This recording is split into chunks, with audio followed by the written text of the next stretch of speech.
I'm going to do here is I'm just going to check some of the cranial positions in the neck, because he did say he was complaining a little bit about the neck, or I should say the neck was complaining.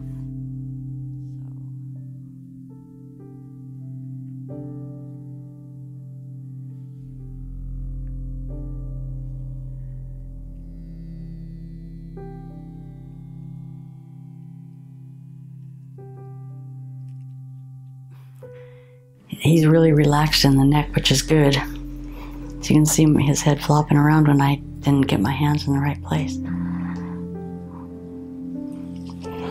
I'm going to give him a cranial base release. Okay, we're going to just release this because a lot of times things go pretty tight in the neck when there's back pain.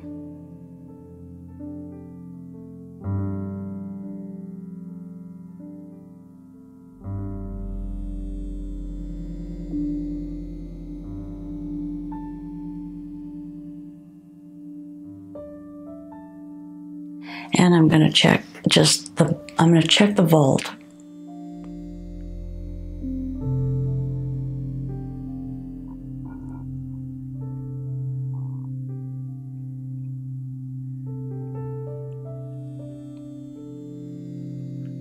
I'm going to check the sphenoid bone.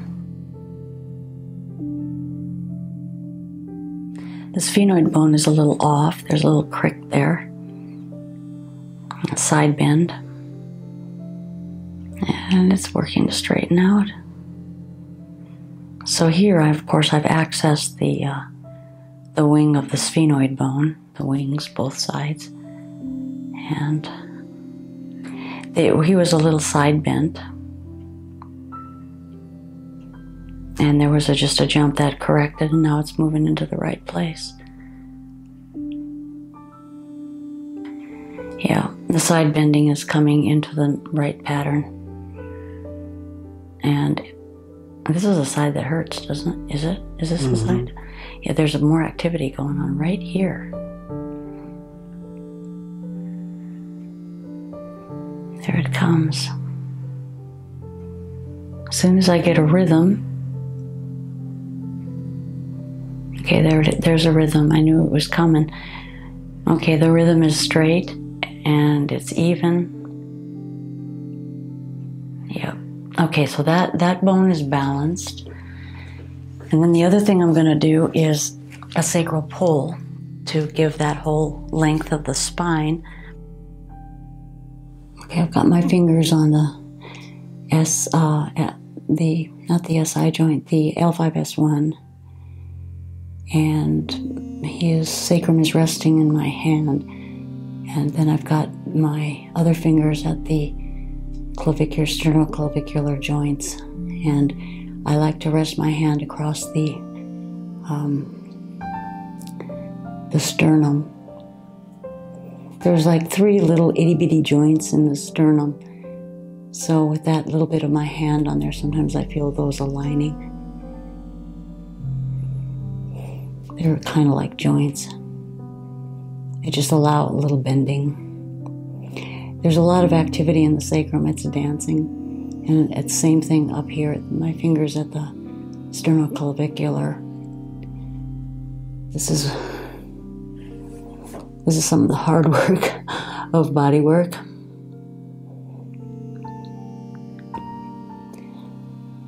It's actually a lot harder work than a lot of people think.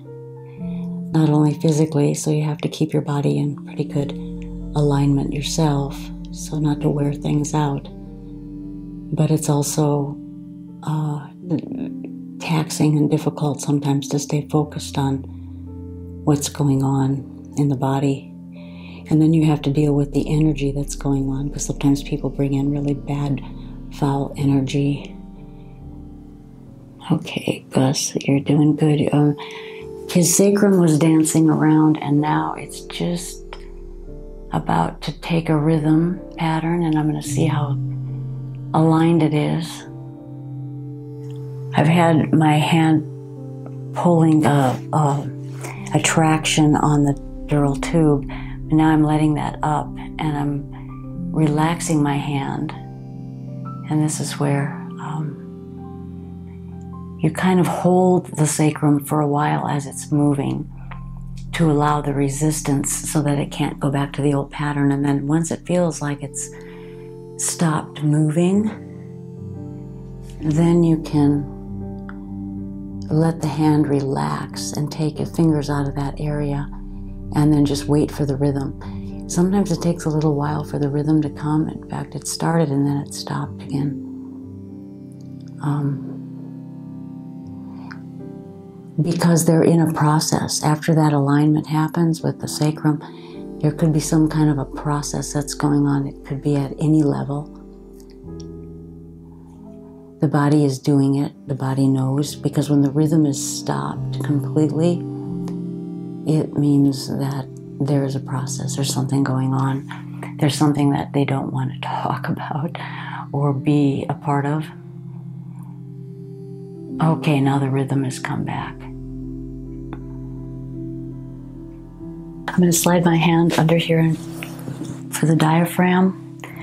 I think it's pretty well loosened because I did work it from the other side, but I'm just checking it because it's a little easier to feel this way because the weight of the body is on their back instead of on their stomach. And I like feeling it because that's where it's attached. It's attached to the spine. And that feels, it's wiggling a little bit, so there's still some correction that's going on because the diaphragm feels like it's kind of dancing. This is also very, very relaxing. I like to start out this way and I see people kind of begin to nod.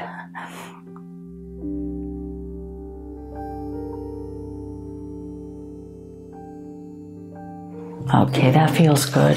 That was pretty solid. And then I'm going, okay, now here is at the area. Okay, the diaphragm for this is just a little bit higher than where we were working. It runs across about here, but it's real close. It's maybe one vertebrae away. It doesn't feel. And then we're just going to see how this one, does that hurt to have my fingers like that? No, not a little bit. The pain is down here? Mm-hmm. Right there? Mm-hmm. Okay, right there. Okay, I'm going to stretch out of the finger up to the diaphragm. So my fingers underneath them are kind of spread like that, and I've got the diaphragm on my index finger, and I've got the area of discomfort on the rest of my hands, and there's a little bit of rolling going on behind there. Okay, that feels like it's about. Okay, I'm just going to go through here. This is like where the quadrants, his belly button is right there and I'm right above it. I'm pretty close to right in line with the, I'm going to aim it down this way. And we're going to just shoot energy in there right now and see if there's any more movement to happen.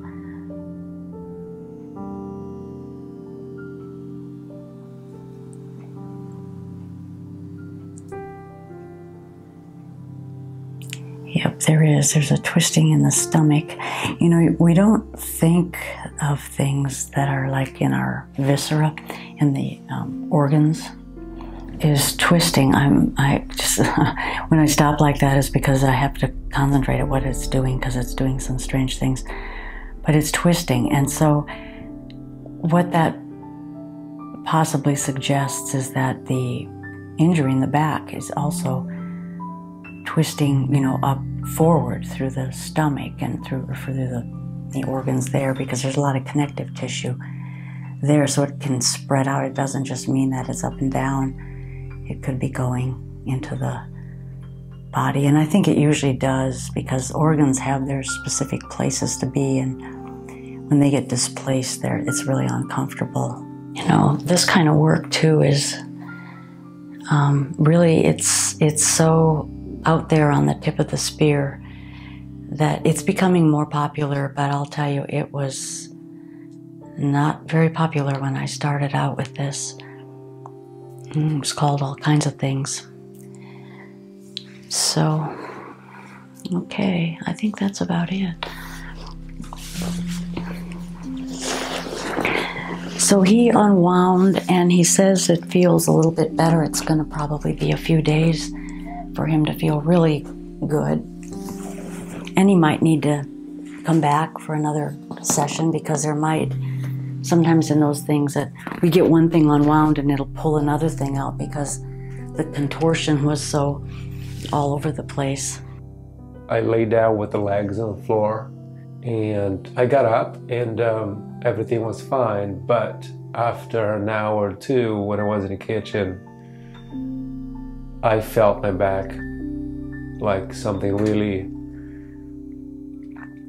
weird and pointy, and I couldn't understand what happened, but I just know what happened because I woke up like that. In the next day, on the second and third, I couldn't walk, so, and I needed help from, you know, that magic hands that Athena has. I believe in a second and third session would be perfect. It would be, of course, feeling much better than now. It makes me happy that I can always hurt my body, and I have Athena here to help me, and it just makes me feel like safe. I had a pain in my leg. It was my left leg first, and then was coming to the right leg, and we weren't sure if it was a sciatica or anything like that. After my 5th session, I don't feel that pain again. Like, I feel like a normal person. I feel like I got a new leg in the store.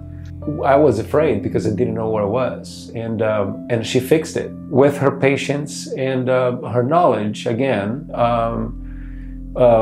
she was able to fix my leg, and it's something that I thought that I would have or need a surgery for, or of some kind. So, and now I don't feel anything. My body's back to normal. I work out whenever I can, and I don't feel any pain. So I'm very grateful for that. And one more time, she was there to help me. Very grateful for Athena Jezik in my life. And I'm sure you are too, right? Many of you had sessions with her, and many of you had issues like I had, and like I have too. And you come to Athena, and she has her magic, and bring your body to life again. Since I'm the one who's making all this happen, all those videos, I want to take this time right now to thank all of you for the comments, for viewing, and for supporting us, and of course subscribing, and it's all because of you guys. So thank you so much again, and I hope you are around to see what's coming. The material shown to you in this video shows 33 years of practice. Athena is generously sharing techniques that she has developed in order to get maximum results from the basic skills she has studied.